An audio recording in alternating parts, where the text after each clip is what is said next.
Praise the Lord. கர்த்தருடைய நாம் இந்த காலவேளையில் மகிமைப்படுவதாக. நம் இணைந்த ஆண்டவரை நோக்கி பார்க்க இந்த காலையை காணச் செய்த தேவனுக்காய் துதிக்கிறேன்.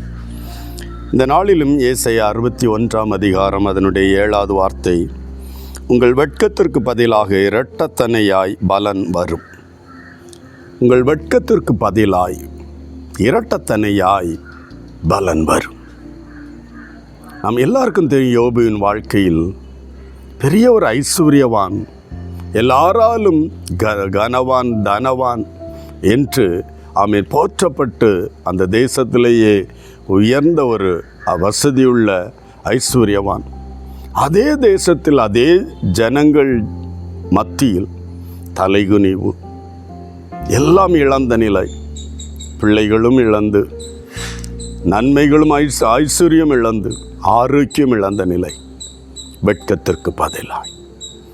என் அன்பு தேவ பிள்ளையே, நம்முடைய வாழ்க்கையிலும் நல்ல உயர்ந்த பதவியில், நல்ல வீடுகளில் இருந்து இப்போது ஒன்றுமில்லாமல் வசதியற்ற நிலையில், அன்றன்றுள்ள ஒரு தேவைகள் நெருக்கடியில் நிலையில் மற்றவர்கள் மத்தியில் தலை குனிந்தது போல காணப்படுகிறாயோ, இந்த பரிசுத்த தேவன் இந்த காலவேளையில் இந்த வார்த்தையை உனக்காக அனுப்புகிறார்.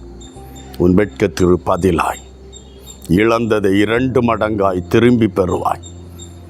ஆமென். எந்த இடத்தில் தலைகுனிவு ஏற்பட்டதோ அதே இடத்தில் கர்த்தர் உன்னை தலை நிமிர பண்ணி 2 மடங்கு நன்மைகள், இழந்த ஆசீர்வாதங்களை, இழந்த நன்மைகளை, இழந்த ஆரோக்கியத்தை, இழந்த ஐஸ்வர்யத்தை என் ஆண்டவராய் இயேசு இந்த வார்த்தையின்படியே 2 மடங்காய் உனக்கு திரும்ப தருவார்.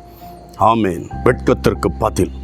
வெட்கப்பட்டது நல்லது என்று அப்பொழுது புரிந்து கொள்வாய். இப்பொழுது வெட்கத்தோடு கடந்து செல்லுகிற, வேதனையில் கடந்து செல்லுகிற உனக்கு அதை புரிந்து கொள்ள இயலாது. ஆனால் இன்று அந்த வார்த்தை உனக்கு தருகிறார். நீ இப்பொழுது கடந்து செல்லுகிற அந்த வெட்கத்திற்கு பதில் 2 மடங்கு நன்மையை, ஆசீர்வாதத்தை, தலை நிமர்வை தந்து உன்னை கனப்படுத்துகிற ஒரு தேவன். ஆகவே சோர்ந்து போகாதே. இருந்த நன்மைகளும் இழந்து விட்டதே என்று கலங்கி போகாதே. ஆண்டவரை பற்றிக்கொள். விசுவாசத்தோடு முன்னேறு. ஜெயம் தருவார். ஆண்டுகள் கடந்து போனாலும் பயப்படாது. நிச்சயம் அந்த வார்த்தைகளின்படியே கர்த்தர் 2 மடங்காய் ஆசீர்வாதமாய் தலை நிமிர பண்ண போகிறதுக்காய் நன்றி என்று சொல்லி துதிக்க ஆரம்பிச்சிரு. ஆசீர்வதிக்கிற கர்த்தர் கூட இருப்பார்.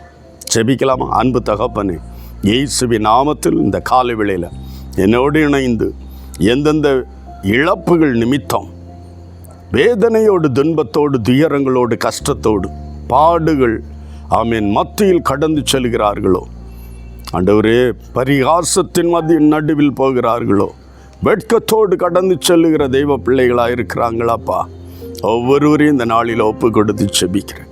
இவர்கள் பட்ட வேதனையும் உபத்திரவும் வெட்கத்திற்கு பதில் 2 மடங்கு ஆசீர்வாதம்.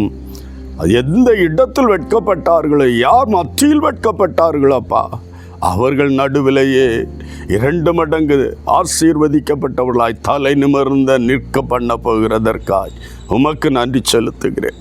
வார்த்தை மாறுவதில்லையே. இந்த வார்த்தையின்படியே நம்முடைய பிள்ளைகளோடு இடைபடுவீராக, இவர்களை தேற்றுவீராக, இவர்களை ஆசீர்வதிப்பீராக.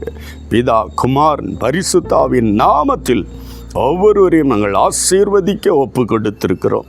நீர் ஆசீர்வதிப்பதற்காக நன்றி செலுத்துகிறோம். இயேசுவின் நாமத்தில் பிதாவே, ஆமென், ஆமென். வெட்கத்திற்கு பதில் 2 மடங்கு ஆசீர்வாதத்தை தரப்போகிறார். God bless you. Praise the Lord.